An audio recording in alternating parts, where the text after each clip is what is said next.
Good morning and welcome. This is Pastor Lucy Painter and this is Chosen Day 3. Yesterday we learned that the Lord has chosen you and He will not reject you. So we will not fear, for He has promised to be with us. We will not be dismayed. He will strengthen us. He will help us. He will uphold us with His righteous right hand. And today I want us to look at somebody who was chosen and he felt like he should not be chosen. And I know that we sometimes feel like we should not be chosen. When the Lord chooses us, we feel like we are not qualified. We want to tell Him of our shortcomings. You know, when God chose Moses, He was quick to point out that he is a stammerer. When the Lord chose Jeremiah, He was quick to point out that he is just but a youth. When the Lord chose Mary, she was quick to ask why her. She was just but a young maid. And I'm sure that each and every one of us, we have our ways of saying, no, we are not qualified. Why should we be chosen? And so today I want us to look at somebody by the name Gideon. When he was chosen, he had his own list of why he should not be chosen. But the Lord chose him anyway. And that is what I want us to understand.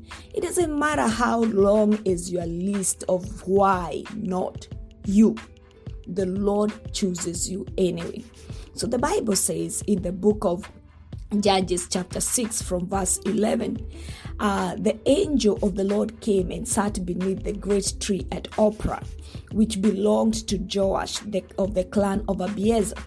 Gideon, the son of Joash, was threshing wheat at the bottom of the winepress to hide the grain from the Midianites.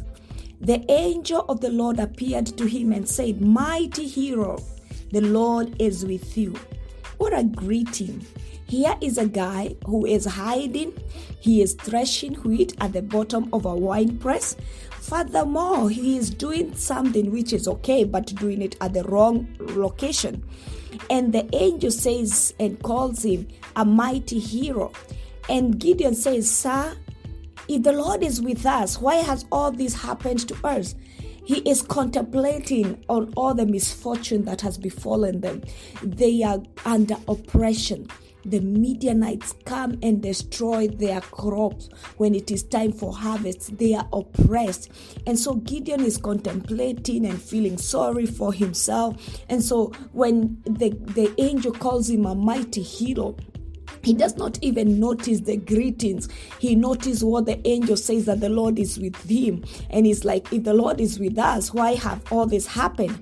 And he asks, where are all the miracles our ancestors told us about? Didn't they say the Lord brought us up out of Egypt? But now the Lord has abandoned us and handed us over to the Midianites. Then the Lord turned to him and said, "Go with the strength you have and rescue Israel from the Midianites. I am sending you." So here is a guy thinking about all the great things he has heard of God. Oh, the wonders I have heard, the stories I have heard of the great deliverance of God. What happened to those miracles? There he is thinking about that and looking at the current state. And here the angel says, "You are the one to deliver the Midianites." And this brings him back to the reality. And he says, if right there, he says, "I am sending you and go with the strength that you have. You will deliver the children of Israel from the hands of the Midianites. Go with the strength that you have." And Gideon looks at the guy and is like, "Okay, hold on a minute. I am sending you me? But Lord, how? How can I? Me? Okay, wait a minute. I was talking about the whole clan. I was talking about the whole of Israelites. How can I rescue Israel?"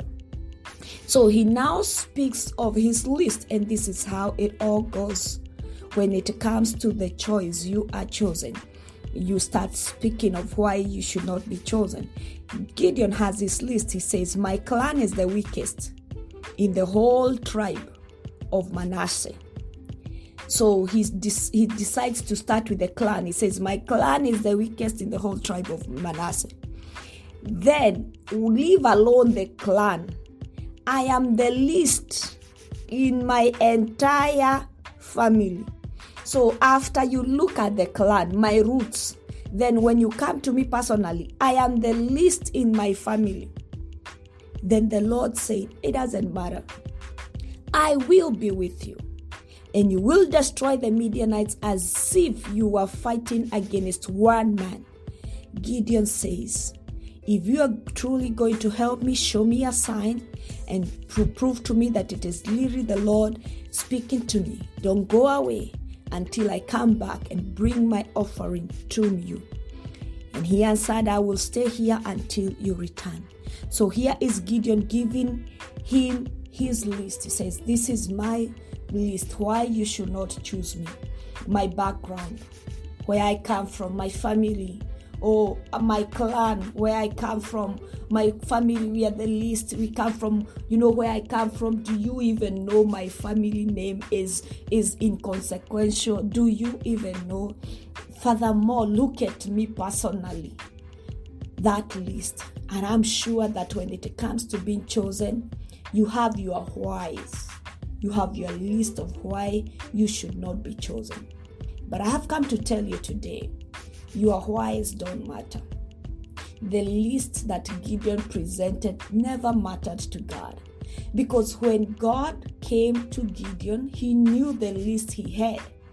Just like I began, when God found Moses at the burning bush, he knew Moses was a stammerer. When God found Jeremiah, he knew he was just but a youth. When God found Gideon, he knew he was from the least of the clan.